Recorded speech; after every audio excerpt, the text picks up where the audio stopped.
Magandang araw mga Lods, mga idol. So yan, salamat sa Diyos sa pagkakataon na binigay sa atin para makapag-vlog, makapagturo sa inyo kung paano mag-troubleshoot o mag-DIY sa ating mga motor na ayaw umandar. So itong motor natin na ito mga Lods, mga idol ay Rouser 135. So shoutout sa mga ka-Rouser 135 natin dyan. So itong Rouser na 135 na ito mga Lods, mga idol ay ayaw umandar. So yun ang ito troubleshoot natin ngayon, kung ano ang dahilan bakit ayaw umandar. So ano ba yung mga dapat na check upin natin? Tignan natin kung ayaw umandar ang isang motor. So unang-una, syempre dapat may gas. So itong motor natin mga Lods, mga idol ay may gas naman. So ipapakita ko sa inyo. Ito yung kanyang hose ng gas. Ito mga Lods, mga idol, yan. So nakikita yan. So buksan ko mga Lods, mga idol, yan. Buksan ko yan. Ayun, yung nakita nyo may lumabas. So may gas to mga Lods, mga idol. Yan, so balik na natin. Yan, may gas naman siya. So confirm na tayo dun. Okay.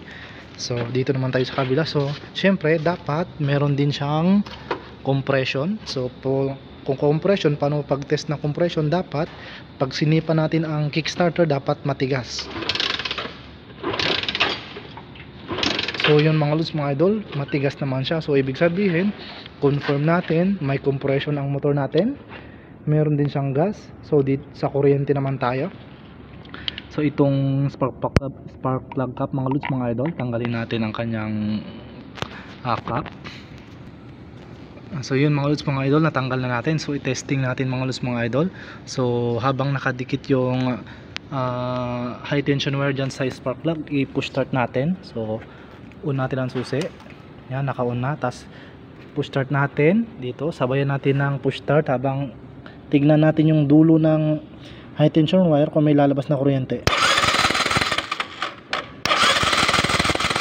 Ayan, so kung nyo nakita mga Lods, mga idol, wala siyang kuryente. So naka-on ang susi, naka-on ang kanyang kill switch. So wala pa rin siyang kuryente. Yan. Ayan mga Lods, mga idol, yun ang ito troubleshoot natin ngayon kung bakit walang kuryente. So sa pagtetest ng kuryente mga Lods, mga idol, gagamit tayo ng yan mga tools na gagamitin natin. Unang-una ito, test light. Yan, so mag-order lang kayo sa Shopee or Lazada ng test light, or mag-improvise kayo ng tulad ng ginawa ko.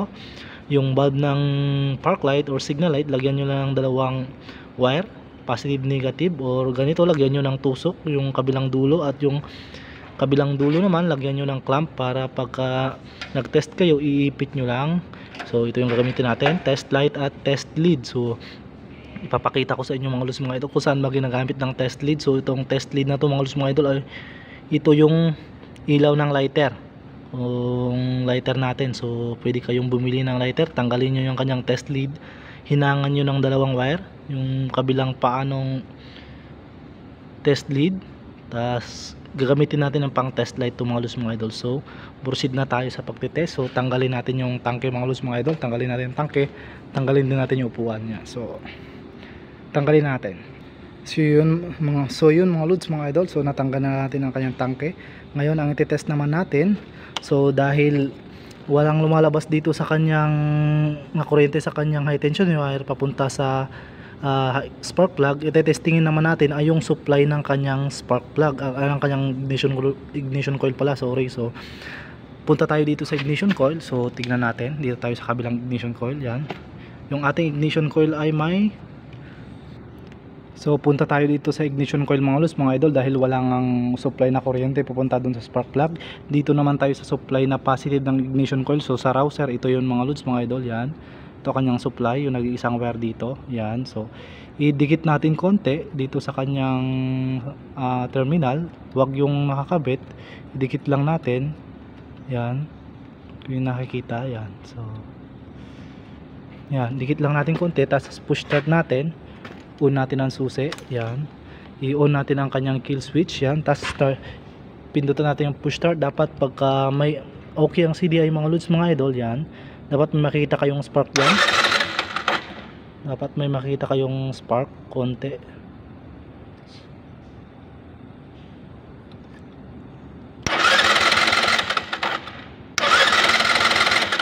Yan mga Lods, mga idol, wala siyang spark. Yan, yung nakikita yan.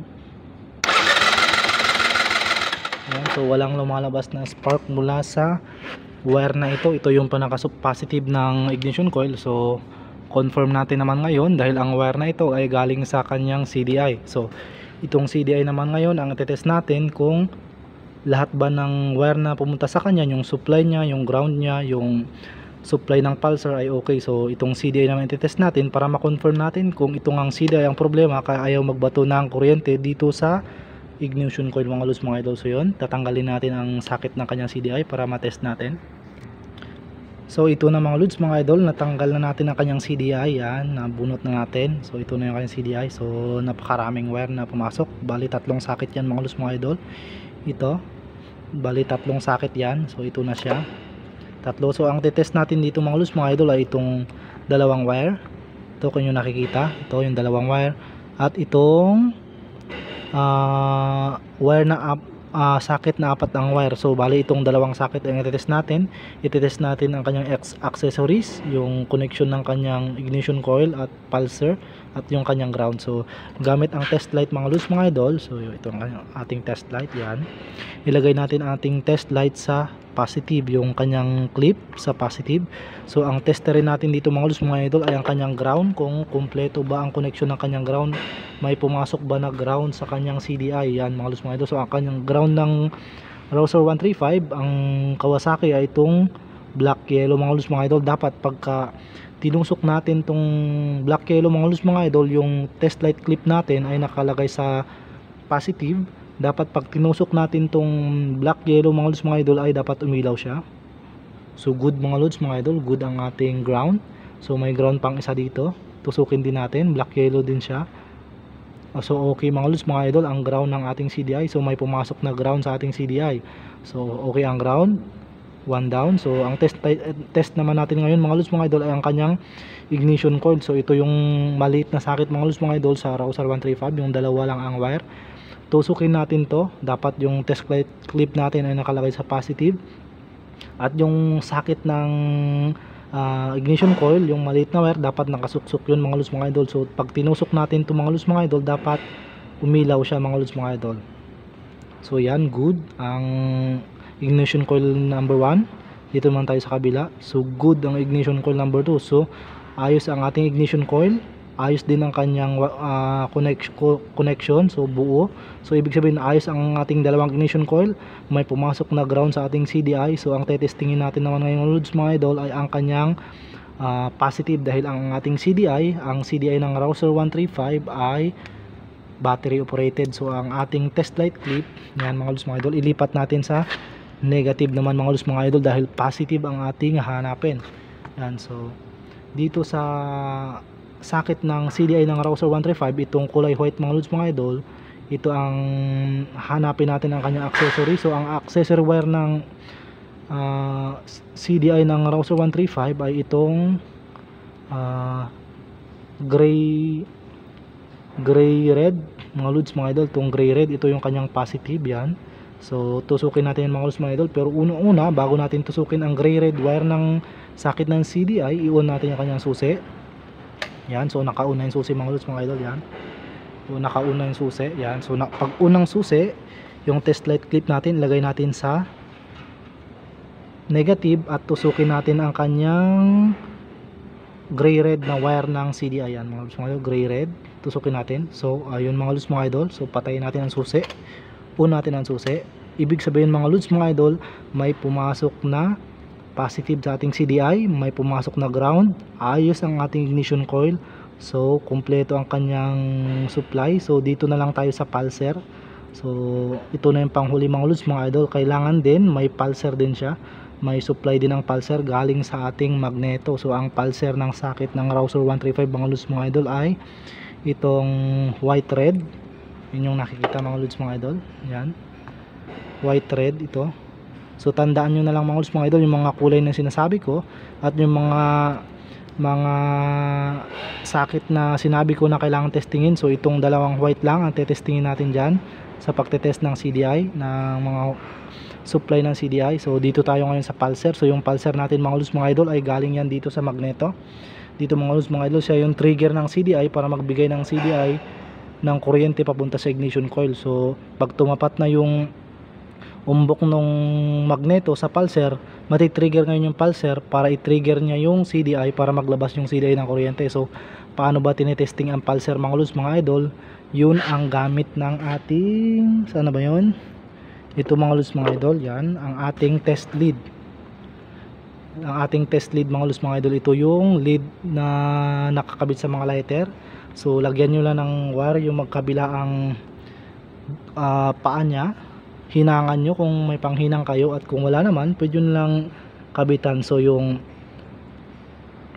isang paa ng test lead mga lods mga idol, kahit magkapalit yan, ilagay nyo sa socket na connection ng pulser. Itong white thread mga lods mga idol, white thread, yan, ilagay natin yung isang paa ng test lead, at yung isang paa naman ay sa body ground. So dito natin makikita kung gumagana rin ang kanyang pulser para ma-confirm natin kung CDI nga ang problema. So yung isang paa ilagay natin sa ground. So magkatabi lang pala mga lods mga idol ang ground tsaka pulser ng ating socket ng CDI. So dapat mga lods mga idol, pag pinu-start natin yan, iilaw yan. Pag hindi yan umilaw mga lods mga idol, ay sira ang ating pulser. So push start natin. So nakita nyo mga lods mga idol, umiilaw siya. Yun mga lods mga idol, may supply ang kanyang pulser, may trigger na nanggagaling sa pulser papunta sa ating CDI. So ibig sabihin mga lods mga idol, kompleto ang wiring connection ng ating CDI. Meron siyang positive, meron siyang ground, may supply ang pulser, meron din connection, ayos din ang ating ignition coil. So confirm natin na CDI nga ang problema. So ngayon may CDI ang ating customer, yung ginagawa nating isang router. So kunin natin.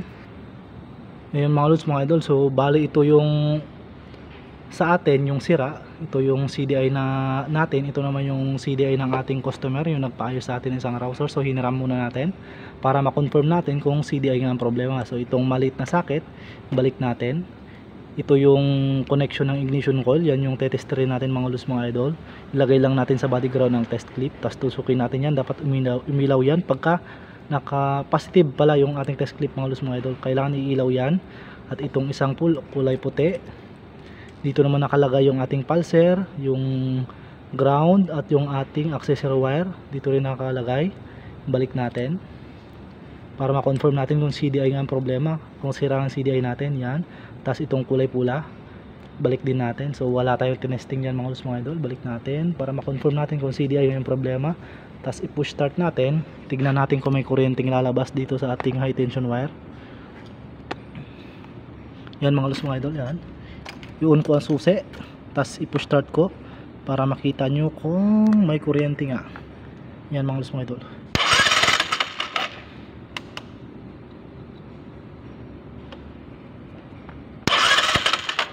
Oh, mukhang mali ang CDI na nagamit natin mga lods. Tama ba? Parang ayaw.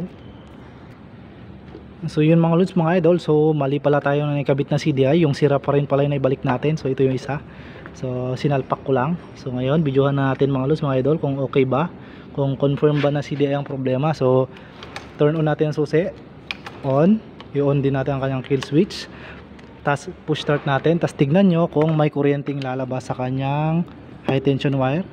Yan, yan. So umandar na siya mga lods mga idol, yan, yan, umandar na siya. Kung nakikita may kuryente na siya mga lods mga idol. So ibig sabihin, yan, may kuryente na siya.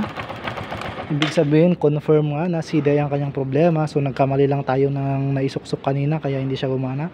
So ganun lang mga lods mga idol ang gagawin natin kung paano pag-testing ng kuryente pag halimbawa kuryente ang nawala sa ating router 135. So yun mga lods mga idol, inuulit ko yung proseso step by step para hindi tayo maligaw sa pag-test, para sureball tayo na ma-confirm natin na CDI nga ang problema.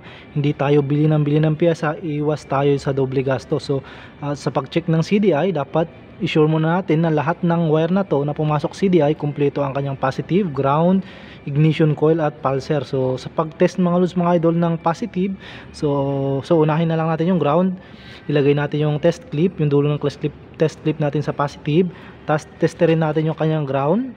Dapat pag tinester natin yung black yellow mga lods mga idol dito sa socket na ito sa router 135, yung black yellow dapat umilaw. So goods mga lods, mga idol, yan may ilaw ang ground. So ibig sabihin may ground ang ating CDI. So ang isunod naman natin ay yung dalawang ignition coil mga lods, mga idol, kasi dalawang ignition coil ng Rouser 135 yun. So pagka walang kuryente lumalabas dito sa dulo, dapat sure ball na ignition coil na okay rin. Yung test clip ulit nasa positive, tas yung kabilang dulong test light itusok natin dito sa dalawang terminal na to, yung black at black red, para malaman natin na good ang ating ignition coil. So good mga lods, mga idol, yung line number 1 ng ignition coil. Sunod natin yung isa. So good ang ating ignition coil mga lods, mga idol, good ang dalawang ignition coil. So okay ang ground, okay ang ignition coil. So lipat naman tayo sa accessory wire step by step para matandaan nyo. So i-on natin ang susi mga lods, mga idol. On natin, on ang kill switch. So testerin natin ang kanyang accessory wire. So ito yung gray red. Ito yung gray red mga lods, mga idol. So yung ating test light clip nasa ground. So tusukin natin yung gray red. Dapat iilaw to mga lods, mga idol. So yun, good na good ang ating accessory wire mga lods, mga idol.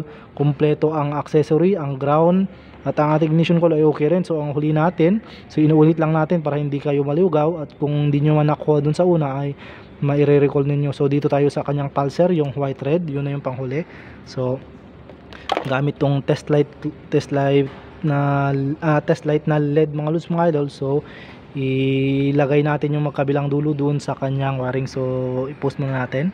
So ito na mga lods, mga idol, nailagay na natin ang test light LED. So improvise lang ito mga lods, mga idol, galing sa mga lighter na ginagamit sa mga nanigarilyo. So yung magkabilang dulo ng wire na nakakabit dito sa ating test light lead, ilagay lang natin yung isang wire sa body ground, at yung isang wire naman ay sa white red. Yun yung connection ng pulser galing sa ating magneto, doon nakakonekta yung ating pulser. So on natin ang susi, tapos i-push start natin mga lods, mga idol. Dapat pag pinindot natin yung push start, dapat iilaw ang ating test LED.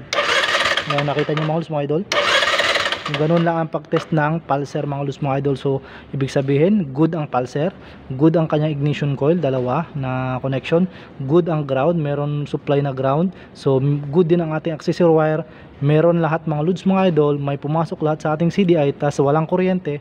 So confirm natin na CDI ang kanyang problema. So hindi na tayo madodoble gasto sa pagbili.